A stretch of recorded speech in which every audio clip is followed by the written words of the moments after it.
আল্লাহর নবীর জন্মেরও 1000 বছর আগে ইয়ামানের একজন বাদশা ছিল তুকফায়ে আউয়াল হিময়ারি। ওই সময় ইয়ামানের বাদশা ছিল, ইয়ামানের এই বাদশা তার 400 বড় বড় পণ্ডিত ছিল, ধর্মযাজক ছিল। তাদেরকে ডেকে ডেকে বলতেছেন, এই ধর্মযাজকরা, তোমাদের কাছে আমার একটা প্রশ্ন, বলো তো পৃথিবীর ভিতরে দামি দেশ কোনটা? পৃথিবীর ভিতরে দামি ব্যক্তি কে? তখন তারা তাওরাত জাবুরের দিকে লক্ষ্য করে বলল, পৃথিবীর ভিতরে সবথেকে দামি দেশ হলো মক্কা। বলেন না সুবহানাল্লাহ। আল্লাহর নবী বিশ্বনবী হযরত মুহাম্মদ সাল্লাল্লাহু আলাইহি ওয়াসাল্লাম, তার নাম হবে মুহাম্মদ, তার বাবার নাম হবে আব্দুল্লাহ, জন্মগ্রহণ করবেন মক্কায়। ইয়ামানের বাদশা বলল, ঠিক আছে, এই দামি জায়গাটা আমার দেখার দরকার। তিনি এলান করে দিলেন, তোমরা চারদিকে জানায়া দাও, আমি আমার সৈন্যর বহর নিয়ে, আমার সেনাবাহিনীদেরকে নিয়ে আমি সেই মক্কা দেখার জন্য যাইব। একটা বড় দেশের বাদশা যখন এই আওয়াজটা দিল বা এই আদেশ করলো, তার সর্ববহর চারদিকে এলান করলো, বাদশা ইয়ামানের বাদশা, পৃথিবীর প্রেসিডেন্ট, তিনি মক্কা দেখার জন্য যাবেন। নির্দিষ্ট দিনে 400 আলিমদেরকে নিয়ে, সেনাবাহিনীদেরকে নিয়ে মক্কা দেখার জন্য গেলেন। কিন্তু তিনি আশ্চর্য হলেন, সারা পৃথিবীর সব থেকে ক্ষমতাধর বাচ্চা ইয়ামানের বাচ্চা সেখানে গিয়েছে, একটা লোকও দেখার জন্য আসে নাই। সুবহানাল্লাহ বলেন। বাদশা রাগান্বিত হয়ে গেল, আমি এলান করলাম, আমি জানা দিয়ে ঘোষণা দিয়ে আসলাম, কিন্তু আমাকে সম্বোধনা দেওয়ার জন্য একটা মানুষও নাই। তিনি ওই ধর্মযাজকদের 400 আলেমদেরকে জিজ্ঞাসা করলেন, কারণ কি এরা আমাকে সম্মান দিল না কেন? 400 আলেম বলল, এই এলাকার লোকদের কাছে শোনার দরকার।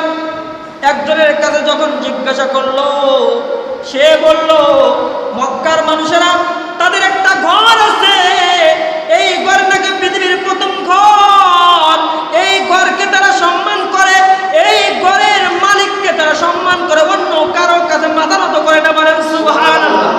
এই জন্য তোমাকে দেখার তাদের কোনো সময় নাই।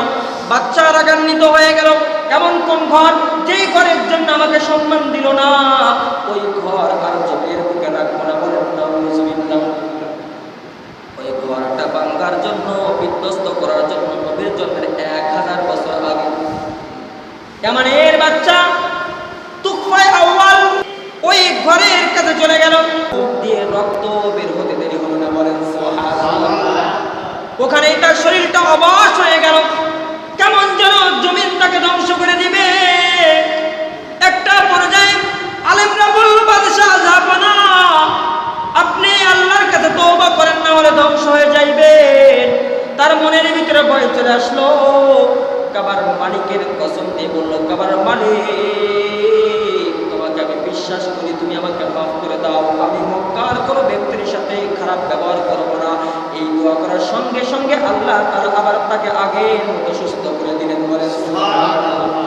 যেই ঘর এত দামি, যেই এলাকা এত দামি, যেখানে শ্রেষ্ঠ মানুষ মুহাম্মদ জন্মগ্রহণ করবে, ওই কিতাবের ভিতরে একটা ভবিষ্যৎবাণী ছিল, এই মক্কার লোক তাকে থাকতে দেবে না, হিজরত করা লাগবে নবীকে। বলল কোথায়? বলল মদিনায়। বলল এত দামি একটা মানুষ মক্কা থেকে মদিনায় যাবে, চলো সেই মদিনা দেখার জন্য চলে যাই। বলেন সুবহানাল্লাহ। নবীর জন্মের 1000 বছর আগে হিময়ারি বাদশা 400 আলেম নিয়ে মদিনায় চলে গেল। যাওয়ার পরে দেখলো আলামত যা যা তাওরাতের ভিতরে, জাবুরের ভিতরে, ইনজিলের ভিতরে আছে, এই সব আলামত মিলে যায়। একটা পর্যায়ে ওখানে যাওয়ার পরে ওই মাটি যখন ওই 400 আলেম পাইল, আলেমরা বলল, বাদশা জাহাপনা, এত দামি মাটি পেয়েছি, এই মাটি থেকে আর ইয়ামানে ফেরত যাব না। বলেন সুবহানাল্লাহ। কেন যাবে না? বলল, আল্লাহর নবীকে দেখতে পারি না, কিন্তু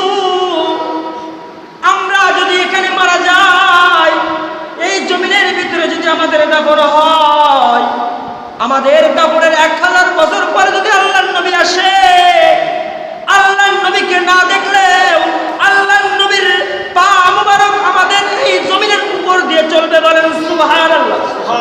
আল্লাহর নবী যখন মারা যাবে, শুনেছি আল্লাহর নবীর রওজা এই মদিনার ভিতরে হবে, আমাদের কবরগুলো নবীর রওজার পাশে হবে। বলে সুবহানাল্লাহ। আল্লাহর নবী কত দামি নবী। ওই 400 আলেম বলল, বাদশাহ আপনি আমাদেরকে জোর করেন না।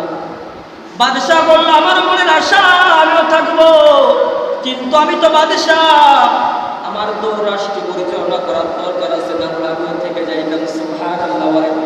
কিন্তু আমি থাকতে পারবো না। বাদশাহ একটা চিঠি লিখলো, লেখার পরে সুন্দর করে 400 ঘর বানাইলো। কয়শো? আল্লাহ নবী যাওয়ার আগে আল্লাহ তাআলা ওই জায়গায় নবীর জন্য ঘরের ব্যবস্থা করতেছেন। সুবহানাল্লাহ।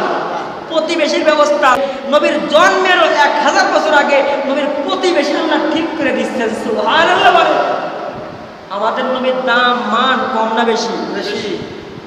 একটা পর্যায়ে বাচ্চা বলে 401টা ঘর বানাইব। আলেমরা বলল, একটা ঘর কার জন্য আপনারা চলে যাচ্ছেন?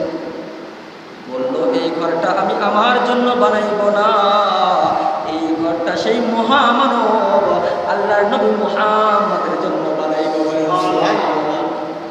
বানানোর পরে তোমাদের ভিতরে যে নেতা তার অধীনস্থ চাবি দিয়ে যাইব, এই ঘরে কেউ থাকবে না।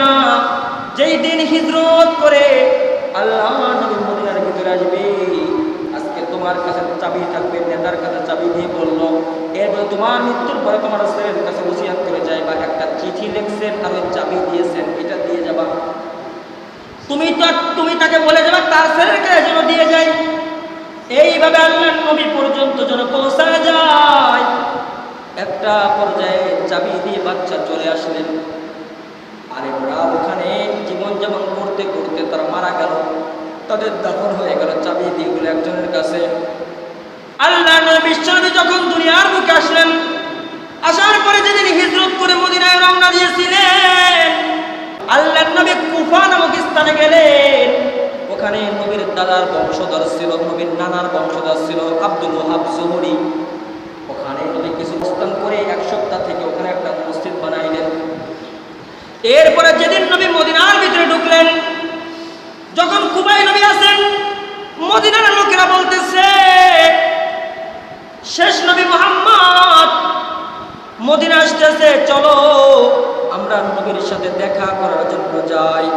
চাবি আসতে আসতে সর্বশেষ আবু আইয়ুব আনসারী রাদিয়াল্লাহু আনহুর হাতে আসলো। বলেন সুবহানাল্লাহ। আবু আইয়ুব আনসারী বললেন, তোমরা কুবায় যাও, আর 10-12 কিলোমিটার পরেই মদিনা। কুবা থেকে মদিনা, তোমরা কুবায় যাও। আমি কুবায় যাব না, কারণ আমাকে খোঁজার জন্য শ্রেষ্ঠ নবী মুহাম্মদ আমার ঘরে আসবে। বলেন সুবহানাল্লাহ। তিনি ঘরটা পরিষ্কার করলেন।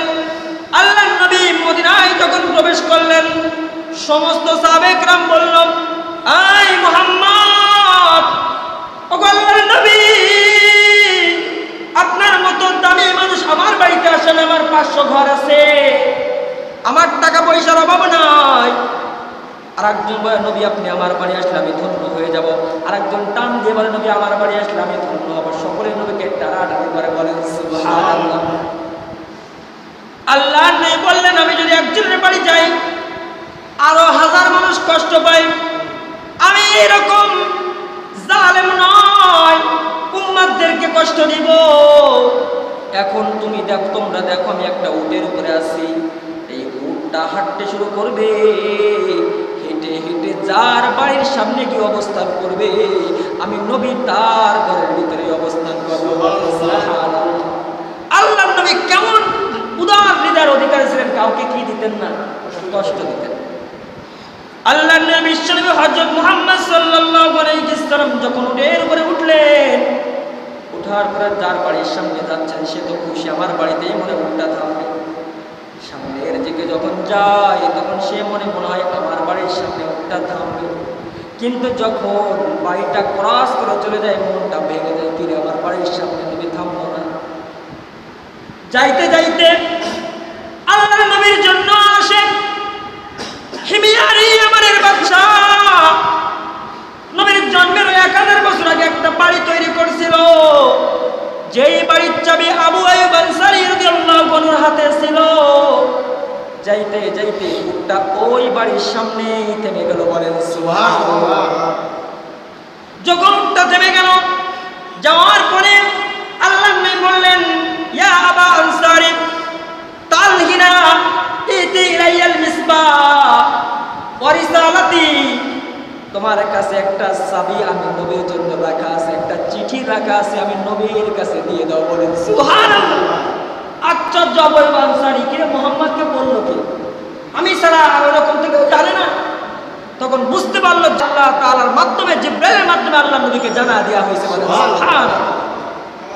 আল্লাহ নবী তার বাড়িতে অবস্থান করলেন, করার পরে নবী চিঠিটা খুললেন।